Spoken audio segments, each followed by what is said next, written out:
Sir കമ്പി.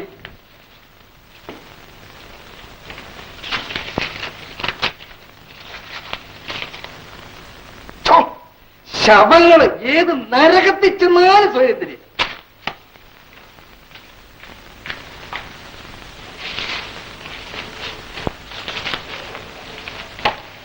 Server ഇവിടെ വരും.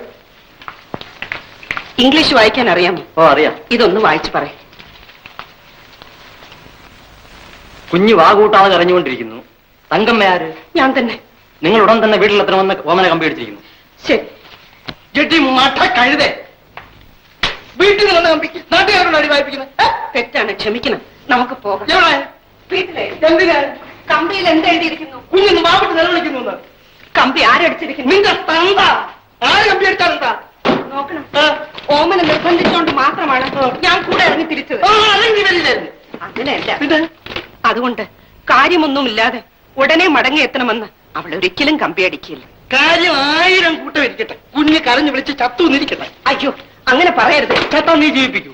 അത് മനുഷ്യനെ കൊണ്ടാവുന്ന കാര്യമാണ്. നമ്മൾ അവിടെ ഇല്ലാത്തത് കൊണ്ടാണ്.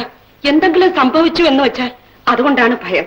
കുറച്ചു ദിവസം നല്ലോണം ഒന്ന് സുഖിക്കാമെന്ന് വിചാരിച്ചു വന്ന് ഞാൻ അത്ര പെട്ടെന്നൊന്നും മടങ്ങി വരിയില്ല. ഇതാ നോക്കണം, ഈ ഹോട്ടലും സ്ഥലവും ഒക്കെ ഇവിടെ തന്നെ കാണും, എങ്ങും പോവില്ല. എപ്പോ നമുക്ക് തോന്നുന്നു അപ്പൊ തിരിച്ചു വരാം. അങ്ങനെ തോന്നുമ്പോഴൊക്കെ വരാനും പോകാനൊന്നും എന്നെ കൂടെ തോന്നിപ്പെടില്ല. എന്ത് പറഞ്ഞാലും ശരി, ഞാൻ ഒരു നിമിഷം പോലും ഇവിടെ ഇരിക്കില്ല. ഞാൻ പോവും. ആഹാ, അത്രക്കായോ? ശരി, അങ്ങനെയാണെങ്കിൽ ഒരു കണ്ടീഷൻ. കണ്ടിക്കുക നിറക്കുക എന്ത് വേണമെങ്കിലും ചെയ്തോളൂ. ഇടി കണ്ടിക്കാനായിട്ട് ഞാൻ തന്നെ കല്യാണം കഴിച്ചു. ഇടി കണ്ടീഷൻ എന്ന് വെച്ചാൽ ഒരു കരാറ്. വേഗം പറയണം. ഈ പെട്ടിയും സാധനങ്ങളെല്ലാം ഇവിടെ ഇരിക്കട്ടെ. ഇരിക്കട്ടെ. ഒരു പക്ഷേ നമ്മൾ തിരിച്ചു വരുമ്പം ഈ റൂം കിട്ടിയില്ലെന്ന് വരും. ഇപ്പൊ നമുക്ക് പോകാം. പോകാം. പോയി ചെന്ന് നോക്കാം. നോക്കാം. ഒരു പക്ഷേ കുഞ്ഞിനൊന്നും ഇല്ലെങ്കിൽ ഉടനെ നമുക്ക് മടങ്ങി വരാം. ആ നിമിഷം മടങ്ങി വരാം. വീട്ടിനകത്ത് പോകണം, വെളിയിൽ വരണം.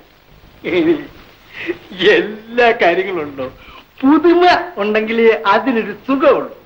വസ്ത്രങ്ങൾ തന്നെയാണെങ്കിലും കോടിയിൽ ഉപയോഗിക്കണം. പഴയതായി പോയാലേ രണ്ടൊന്നും അനക്കാൻ പഴഞ്ഞേ കേട്ടാ.